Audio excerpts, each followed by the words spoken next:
I've started a new channel called Lunila Tales. Please subscribe and watch my best stories there. Link is in the description. The scanner beeped once, twice, then blared a sound so sharp the walls of the alien cell shook like frightened metal leaves. Every single one of the four-eyed guards froze. Their heads snapped toward the trembling device in unison, 4 sets of pupils dilating like black holes.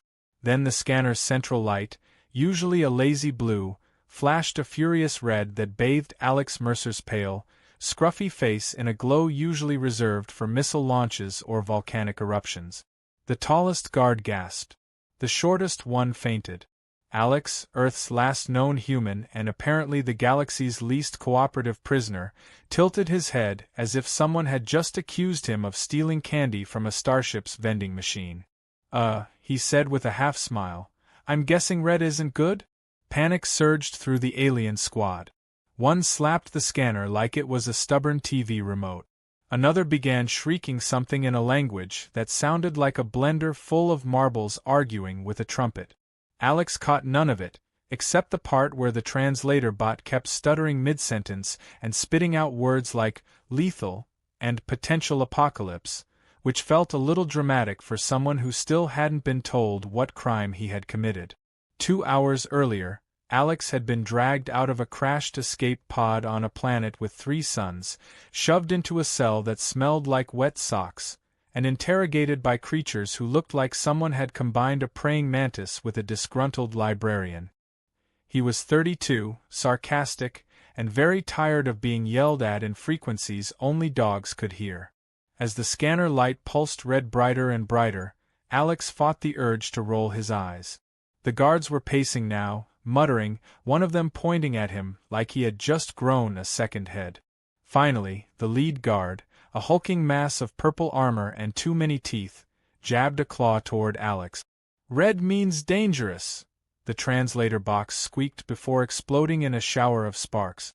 The guard groaned. Alex smirked. "Dangerous? Me? I faint at the sight of blood. I can't even cook an omelet without setting off a smoke alarm. What kind of danger are we talking about here? Tripping hazard." This only made them whisper louder, their insectoid voices clashing like cymbals in a hurricane.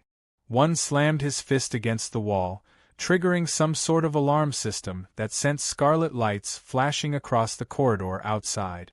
Footsteps thundered. Voices rose. Alex watched all of it with the same expression most people reserved for really boring PowerPoint presentations. When the cell door slid open, in strode what Alex immediately labeled Mr. Drama himself. 7 feet tall, draped in an elaborate black cloak that swished way too much to be practical, with eyes glowing gold and cheekbones sharp enough to cut glass, Captain Zorvath looked like the kind of man who rehearsed speeches in front of a mirror. He carried himself with the confidence of someone who had never once lost an argument, or at least pretended so convincingly everyone gave up halfway through. The guards snapped to attention. One dropped the malfunctioning translator at Zorvath's feet, where it sputtered smoke like an offended toaster. The captain raised one elegant brow at Alex before speaking in a voice like thunder trying out for a Shakespeare play. "So," the translator hiccuped to life long enough to blurt, "the human awakens the Crimson Protocol." Alex blinked. "The what now?" "Look, I think there's been some kind of mistake. I'm not a protocol person. I barely passed algebra."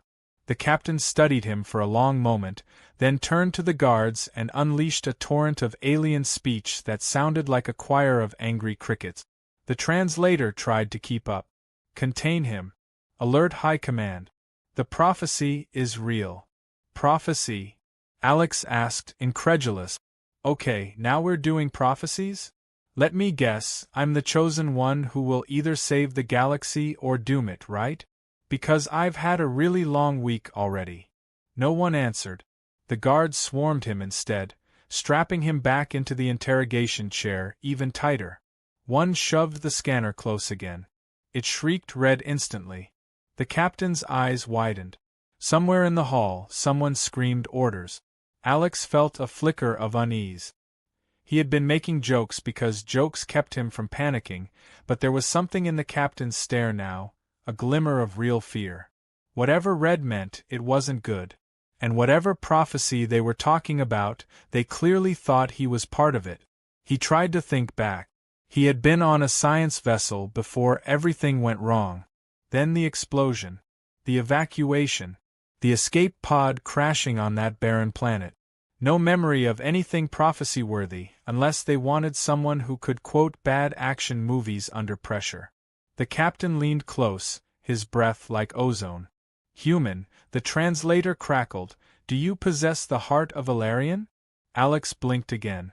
Pretty sure I only possess a severe headache, and some really strong opinions about cafeteria food. That got him a hiss from 3 guards at once. One accidentally zapped the wall with a plasma rifle, leaving a smoking hole that no one acknowledged. The captain straightened, cloak swirling dramatically. We leave for the High Council immediately, the translator said. The human will be judged. Judged? Alex repeated. Look, I jaywalked once when I was 12, but… He was cut off as the chair levitated, carrying him down the hall while alarms continued blaring. The scanner stayed red the whole way, its glow bouncing off walls, off armor, off the captain's too serious face. Alex felt like the galaxy's most confused parade float. Somewhere deep inside, under the sarcasm and confusion, unease curled tighter. These aliens clearly thought he was dangerous, important, maybe both, and he had absolutely no idea why. For the first time since the crash, Alex Mercer stopped joking. Because whatever waited at this High Council place, it wasn't going to be friendly. And the red light kept flashing, as if warning them all that something terrible had only just begun. The High Council chamber looked like someone had tried to build a cathedral inside a volcano and then hired 1,000 glowsticks to decorate it. Spires of black metal twisted toward the ceiling while lava-like energy streams pulsed through transparent tubes along the walls. Alien dignitaries floated in hovering seats arranged in a wide circle, each one stranger than the last. Some had shimmering scales that shifted color with every movement, others had too many limbs for Alex to count without getting a headache, and one was literally a talking cloud in a jar. At the center of the room on a raised platform stood Captain Zorvath, still looking like he had just swallowed a thunderstorm, while Alex was dragged forward in shackles by the 4-eyed guards who seemed far too excited about their job. Alex tried not to stare at the alien with 3 heads and a crown made entirely of spinning knives but failed spectacularly. He had been in awkward situations before, like the time he had accidentally proposed marriage to a waitress because he misunderstood a local custom on Vega 7, but this was easily topping the list. His usual defense mechanism was sarcasm, but even that felt like juggling knives in front of a firing squad right now. The High Council leader, a towering creature with translucent skin showing glowing veins beneath, raised one long finger. Instantly the room fell silent except for the occasional hiss of energy flowing through the walls. The leader's voice, carried by a floating translator orb, echoed like someone speaking inside a cave made of glass. The Crimson Protocol has been triggered, it announced. After 1,000 years, the prophecy speaks again. Alex shifted uncomfortably as every alien eye, all 40 or so of them across the chamber, turned toward him. Look, he began, I think your scanner's broken. I'm not a prophecy guy. I can't even keep a cactus alive. Whispers erupted among the council. The cloud in a jar alien produced a rumble like thunder having a bad day. The one with the knife crown pointed one blade at Alex dramatically before launching into a furious speech that the translator struggled to keep up with. Words like extinction and weapon and chosen kept coming through, which did nothing to lower Alex's rising panic. Captain Zorvath stepped forward, cloak swishing like it was auditioning for a fashion show. The human carries within him the energy of Valerian, he declared. The heart has awakened after centuries of silence. It is said whoever bears it can either unite the galaxy under peace or plunge it into eternal war. Alex blinked. That is very flattering, but I think you have the wrong guy. I fainted during my last blood test. The translator stuttered to keep up while a few council members chittered in what sounded like disbelief.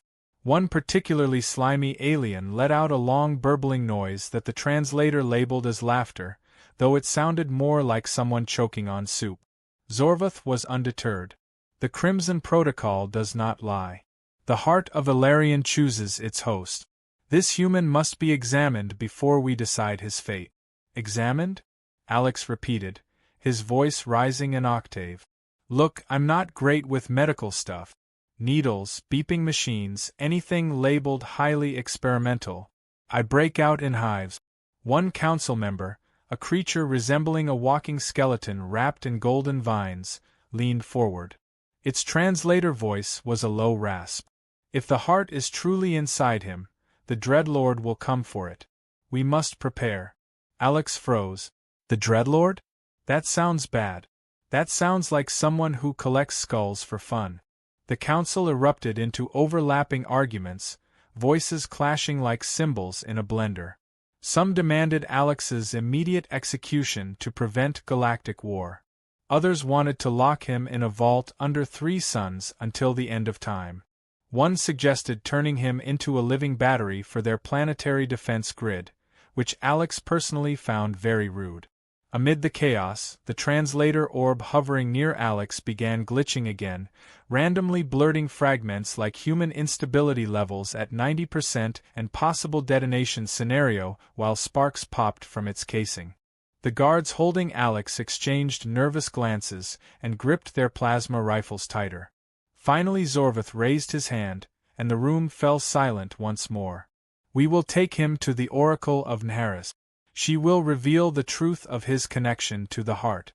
If he is the one foretold, the galaxy must choose whether to follow him or destroy him. Oh great, Alex muttered. No pressure at all.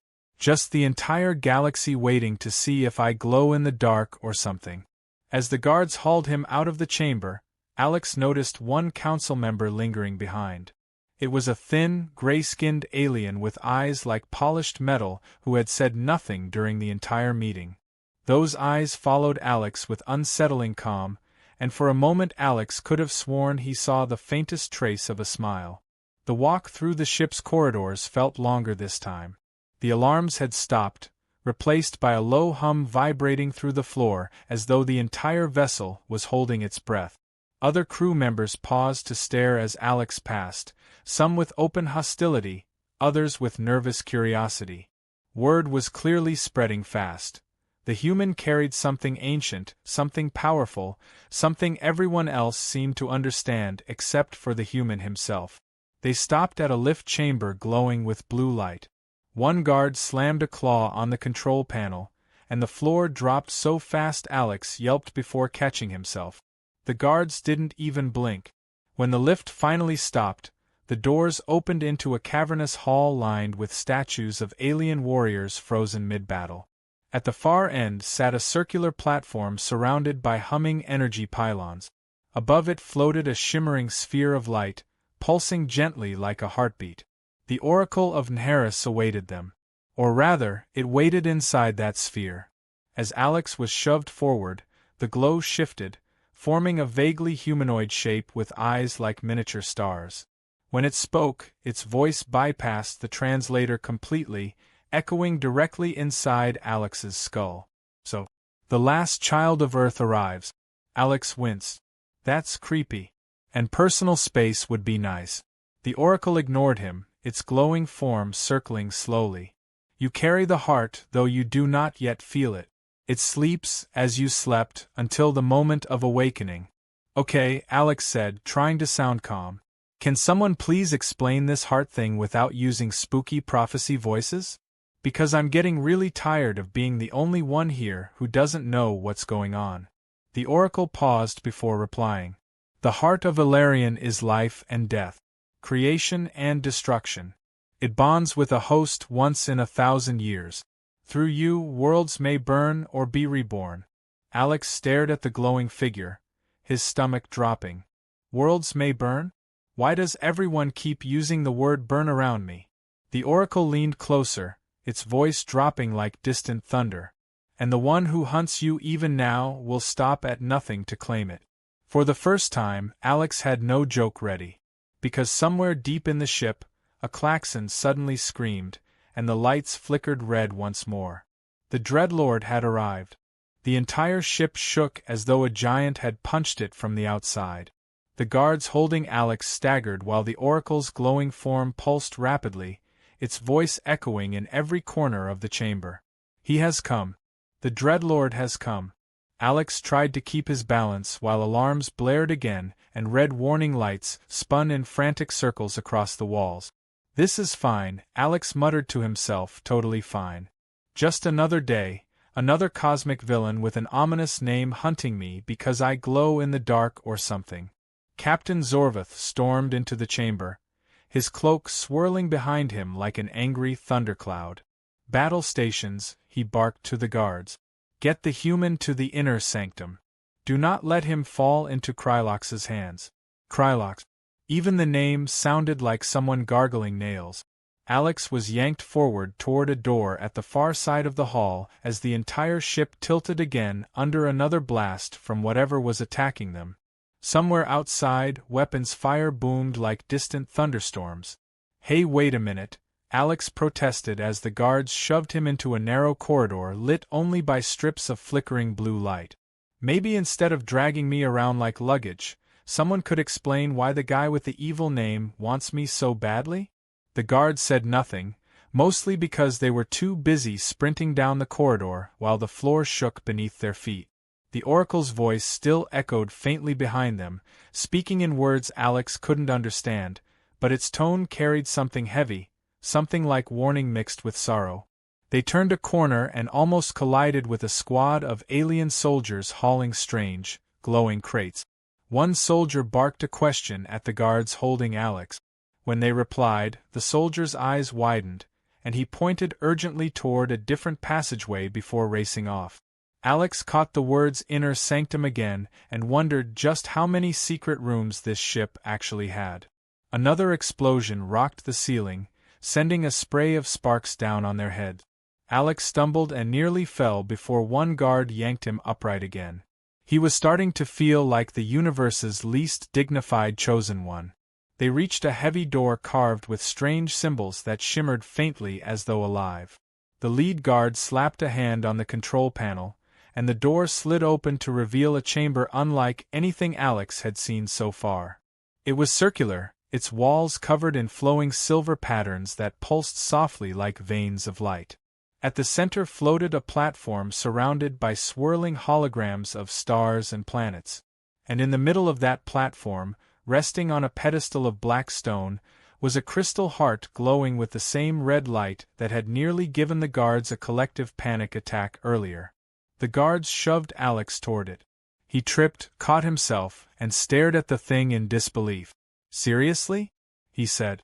You have the giant glowing crystal of doom just sitting here in the open? No security lasers? No keep-out signs? The crystal pulsed once, as if offended. Captain Zorvath entered behind them, his eyes locked on the heart. He looked tense for the first time since Alex had met him.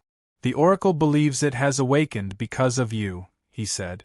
That it recognizes you. Alex threw up his hands. Great. So what happens now? It knights me king of the galaxy? Or maybe it explodes and takes us all with it.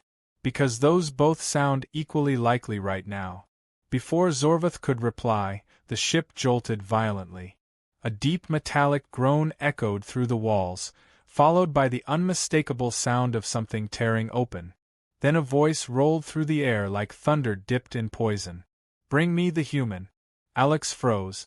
That voice was not coming through speakers.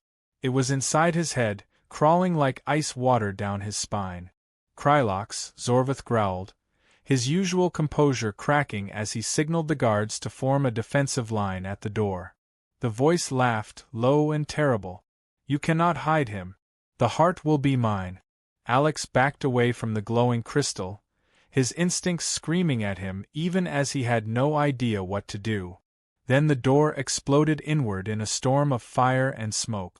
Through the haze stepped a figure taller than even Zorvath, wrapped in jagged black armor that seemed to drink the light around it. Two burning eyes glared from beneath a horned helm. In one hand he carried a blade crackling with energy so dark it hurt to look at it. Krylox, Alex guessed. And let me just say, the evil fashion sense is really on point. The warlord ignored him, striding forward with terrifying calm. Zorvatha's soldiers opened fire, filling the air with streaks of blue plasma.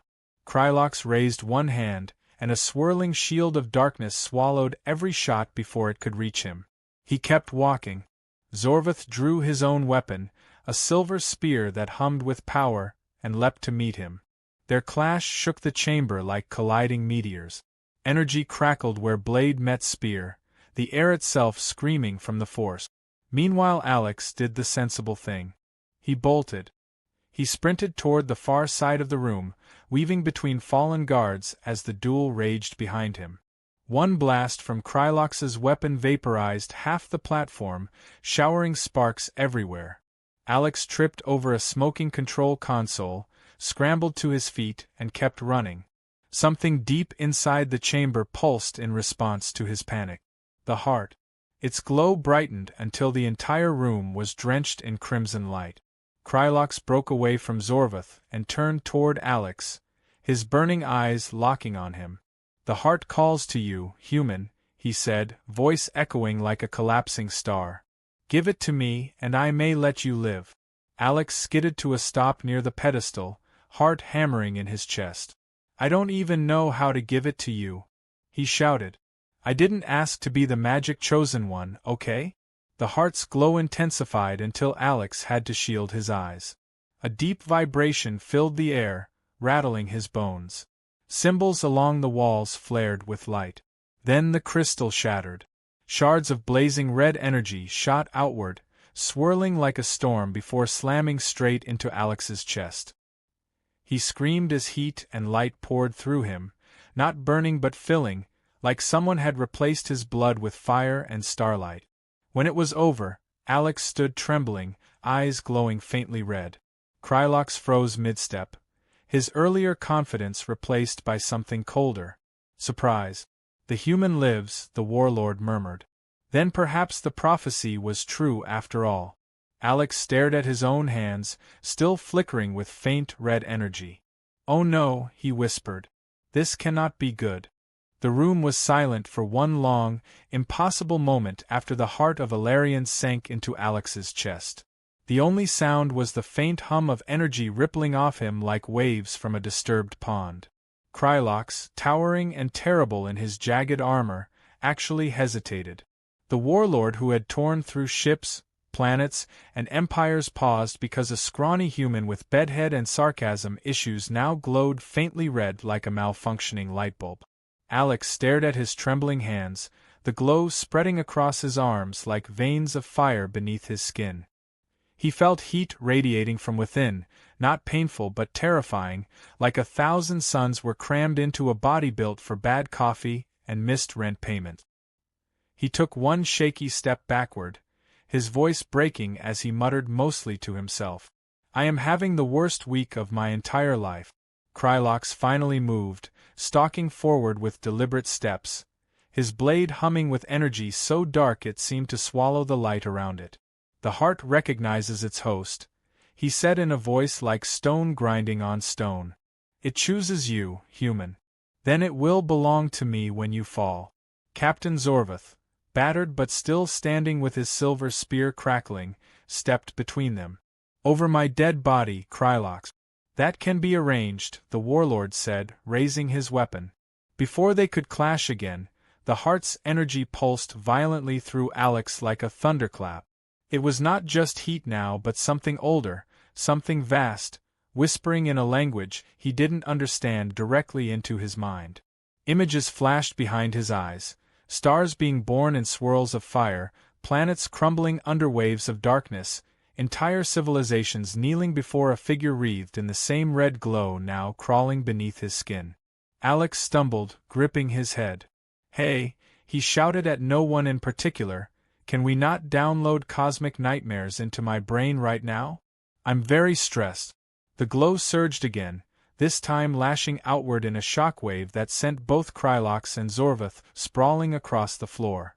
The remaining guards dove behind fallen pillars as arcs of crimson energy crackled through the chamber like lightning searching for a target. When it finally faded, Alex was standing in the center, unharmed, trembling but very much alive. The floor around him was scorched in a perfect circle. He looked down at himself, then at everyone else staring like he had just turned into a giant spider. "Okay," he said, voice high and tight, "so apparently I have superpowers now. That feels like something someone should have mentioned earlier." Krylox rose slowly, his burning eyes locked on Alex with something colder than rage now. "Calculation. The heart awakens fully only for its true vessel," he said softly. "You are more than a carrier, human. You are its heir." "Oh, fantastic," Alex shot back. "Do I get a crown? Maybe a throne made of unpaid bills? Because that would really tie the whole disaster together." Zorvath limped to his feet, his face grim.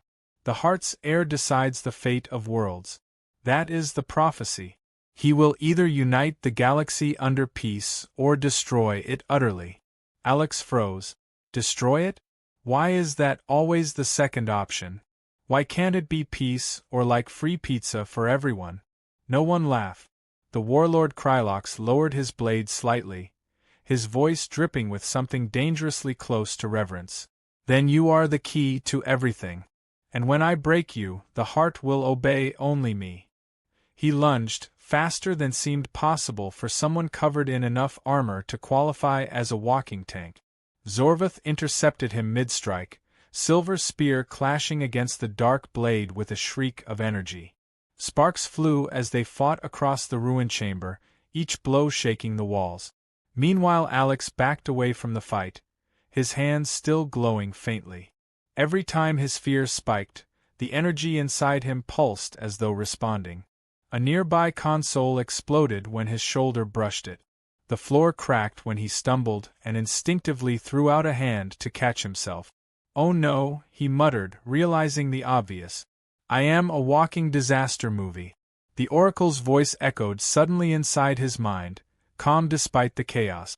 "The heart amplifies what is within you. Fear will turn it destructive. Control yourself, or it will control you." "Control myself?" Alex yelled out loud as another blast from Krylox's blade shook the ceiling. "I panic when my toast burns, and now you want me to control a galactic death crystal?" The Oracle did not answer. With a final clash of weapons, Zorvath was thrown hard against the wall, his spear skidding across the floor. Krylox advanced toward Alex again, towering, unstoppable.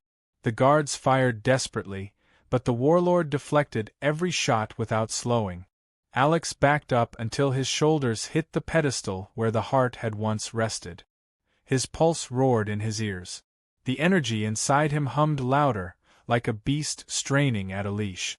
"Stay back," he warned, though his voice cracked so badly it ruined the whole tough guy effect. "I don't know how this thing works, but I'm 90% sure it explodes." Krylox raised his blade. "Then burn with it." Instinct took over. Alex threw up his hands, and the heart's energy erupted outward in a blazing wave of crimson light. It slammed into Krylox like a meteor strike, hurling the warlord clear across the chamber into a collapsing pillar. The entire room shook as debris rained down in smoking chunks. When the dust cleared, Krylox rose slowly from the rubble, armor scorched but very much alive. His eyes burned brighter than ever. "This changes nothing, human. You will learn to control it, or I will carve it from your corpse." With that promise hanging heavy in the air, he vanished in a swirl of dark energy, retreating as suddenly as he had come. The silence afterward was deafening. Zorvath limped toward Alex, gripping his side where his armor was cracked. His expression was unreadable as he looked at the human now glowing faintly with the power of something that could apparently save or destroy entire galaxies. "The Council will want answers," the captain said finally. "And Krylox will return. He always does." Alex looked down at his trembling hands, at the faint red light pulsing beneath his skin like a second heartbeat. "Yeah," he muttered weakly. So will my panic attacks. Outside the chamber, the ship groaned under the damage it had taken, but somewhere deeper, alarms were already sounding again. Krylox might have retreated, but Alex could feel it in his bones. The real fight had only just begun. The ship limped through space like a wounded animal while inside it everything was chaos. Sirens wailed through the halls, smoke curled from cracked panels, and crew members shouted orders in a dozen languages as medics dragged away the injured. Somewhere deep in the vessel Alex Mercer sat on the floor of a corridor with his back against a trembling wall, hands still faintly glowing like embers that refused to go out. He had not moved for several minutes, partly because he was exhausted and partly because he was scared of accidentally blowing up the plumbing if he sneezed too hard. Across from him Captain Zorvath paced like a storm given legs, his silver armor scorched but his expression as sharp as ever. "The Council demands we deliver you to them at once," he said finally, voice clipped like someone trying very hard not to yell. "Yeah," Alex muttered, "tell the Council they can have me after I figure out why my insides are glowing like a Christmas tree. Until then I am officially unavailable." Zorvath stopped pacing. His golden eyes studied Alex with something between curiosity and irritation. "The Oracle says the heart responds to your emotions. Fear feeds its destruction. Calm brings control." "Calm," Alex repeated flatly. "Sure. Because I am obviously a very calm person. My entire personality is basically yoga and herbal tea." Before Zorvath could reply the ship shook violently again, tossing both of them sideways. Somewhere an alarm switched from its usual wail to a deeper, more panicked tone that Alex was pretty sure translated to "everyone is about to die." A crew member sprinted past yelling that enemy ships were closing fast.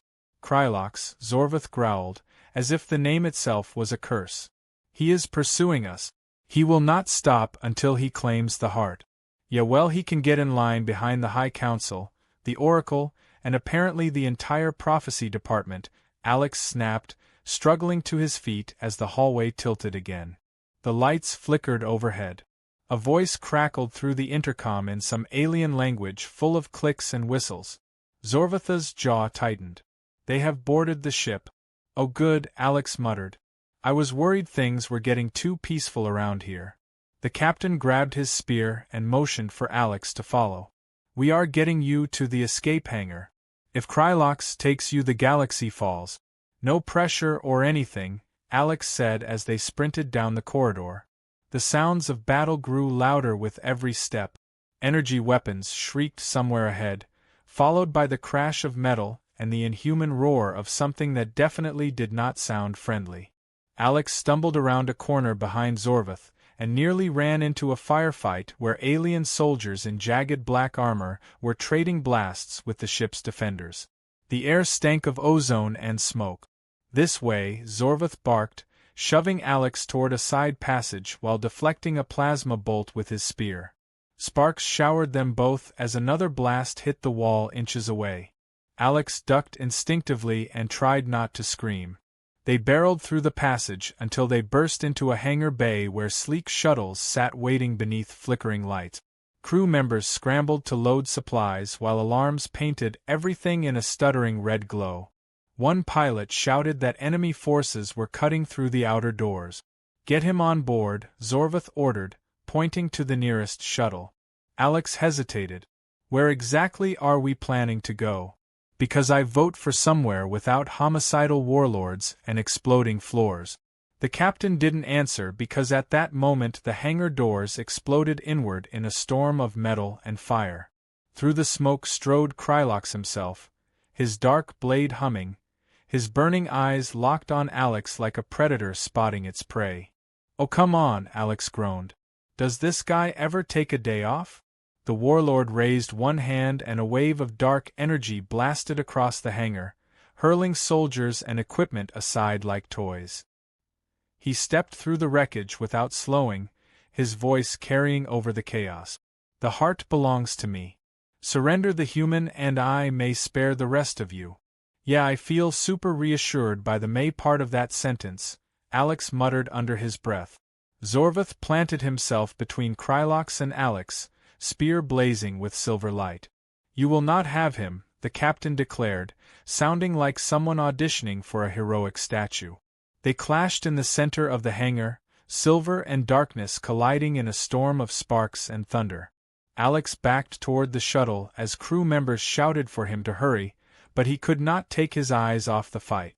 Krylox moved like a hurricane given a sword while Zorvath fought with desperate precision, each strike rattling the deck beneath their feet. A blast of dark energy slammed into a fuel tank, sending a fireball roaring across the hangar. The shockwave knocked Alex off his feet. He hit the deck hard, ears ringing, as smoke and screams filled the air. The warlord advanced again, forcing Zorvath back step by step. One blow cracked the captain's spear. Another sent him sprawling across the floor. Krylox turned toward Alex with the slow certainty of a nightmare that always catches you no matter how fast you run. "The heart calls you, human," he said, voice like iron tearing. "You cannot fight it. Through you I will command the power to shatter worlds." Alex scrambled backward until his hand brushed a fallen soldier's blaster. He grabbed it without thinking, aimed at the towering figure, and fired. The energy bolt hit Krylox square in the chest. It left a scorch mark but otherwise seemed to mildly inconvenience him, like a mosquito bite on a tank. "Oh great," Alex muttered.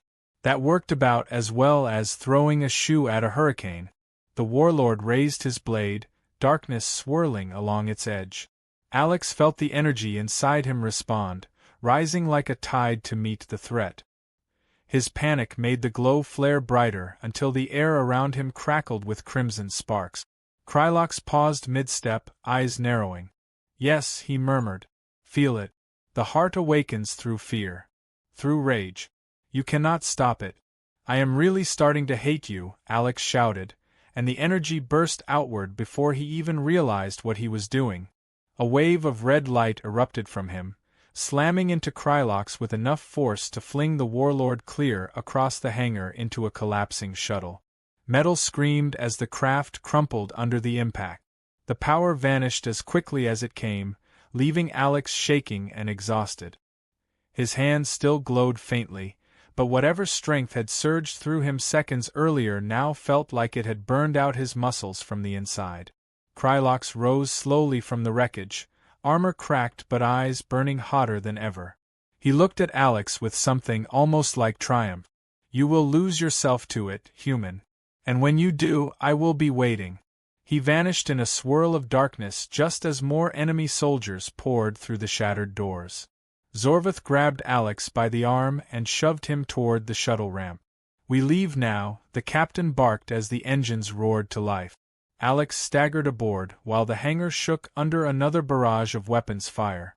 As the shuttle blasted free into open space, he collapsed into a seat, chest heaving, mind spinning. Outside the window the stars stretched into streaks as they jumped to faster-than-light speed. But Alex barely noticed because all he could hear were Krylox's last words echoing in his head like a promise carved from ice. "You will lose yourself to it." The shuttle hurtled through the void while Alex sat slumped in his seat, the faint glow beneath his skin slowly fading but not disappearing entirely. Every time he closed his eyes he felt it pulsing there, like a second heartbeat beating out of rhythm with his own. He tried not to think about the fact that he had accidentally thrown a warlord through a shuttle with his mind or whatever that blast of energy had been. The less he thought about it, the less real it felt. But the words Krylox had left behind followed him anyway, a shadow clinging to the edges of his thoughts. "You will lose yourself to it."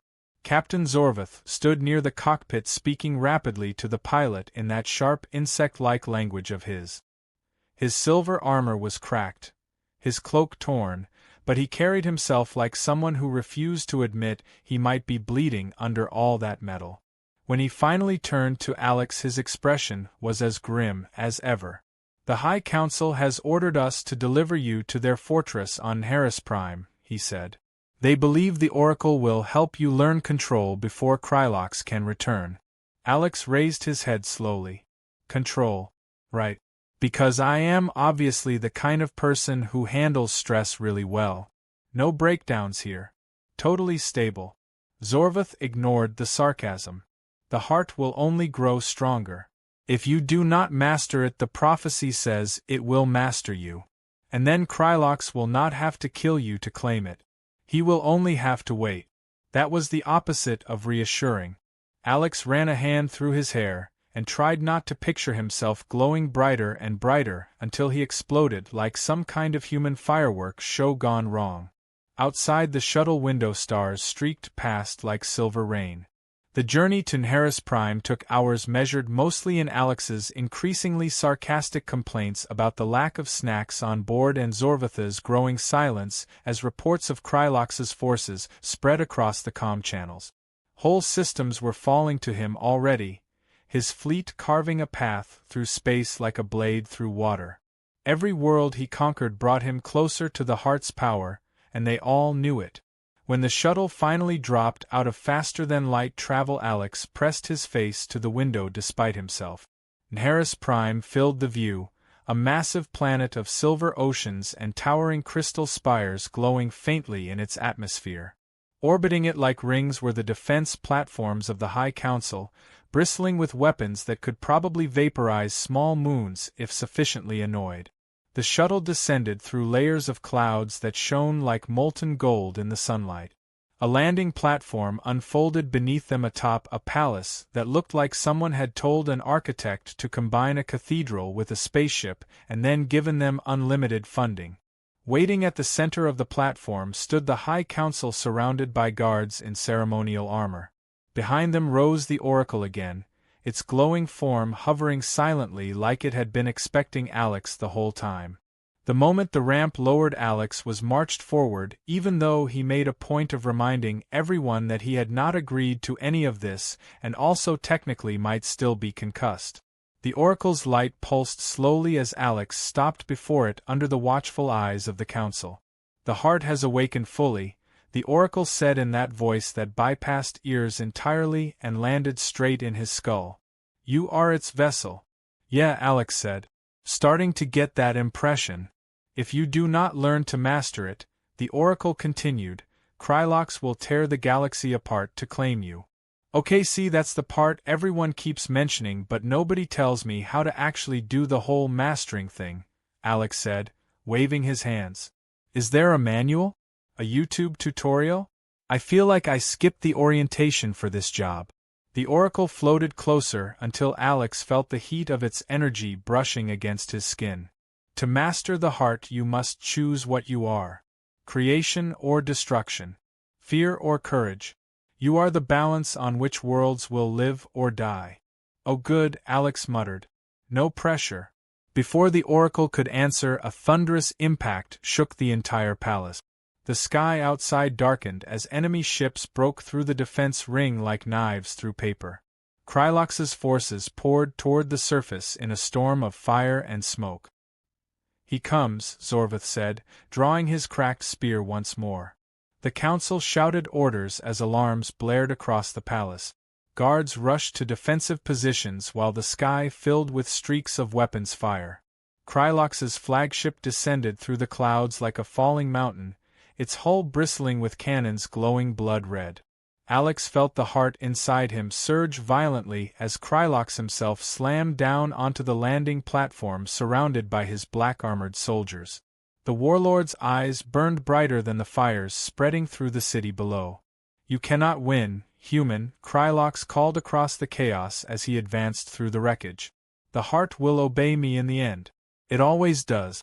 "Yeah, well, maybe it has bad taste in friends," Alex shouted back even as fear twisted in his gut. The warlord raised his blade and the final battle crashed over the palace like a tidal wave. Zorvath met Krylox again in a storm of clashing weapons while guards fought around them. The High Council scattered as explosions tore through the platform. Alex stumbled back as the heart's energy rose inside him hotter and brighter with every passing second. He felt it pulling at his fear, his anger, his desperation. Krylox wanted him to lose control. The Oracle's words rang in his mind like a bell. Fear or courage. Creation or destruction. The warlord broke through Zorvatha's defense at last, hurling the captain aside with a blow that cracked the palace floor. He strode toward Alex through fire and smoke, his dark armor glowing from within like a forge about to burst. "Give it to me," Krylox demanded. "Give me the heart and live." Alex stood frozen as the energy inside him threatened to rip free. He saw the fear in the guard's eyes, the ruined skyline burning beyond the palace, the entire galaxy balanced on this one impossible moment. He thought of Earth, long gone, of every world that might share its fate. "No," Alex said. The power erupted from him not in fear this time but in fierce clarity. Crimson light roared across the platform, slamming into Krylox with the force of a collapsing star. The warlord fought against it step by step, his blade cutting through the energy, but Alex held his ground as the heart burned through him like fire through dry grass. With a final shout, Alex released everything in one blinding wave that swallowed Krylox, his soldiers, and half the landing platform in searing light.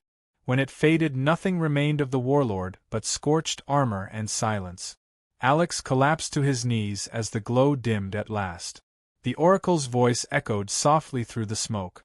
"The heart obeys the choice of its bearer. And you have chosen." Alex looked around at the wreckage, at Zorvath limping toward him, at the stunned High Council staring in silence.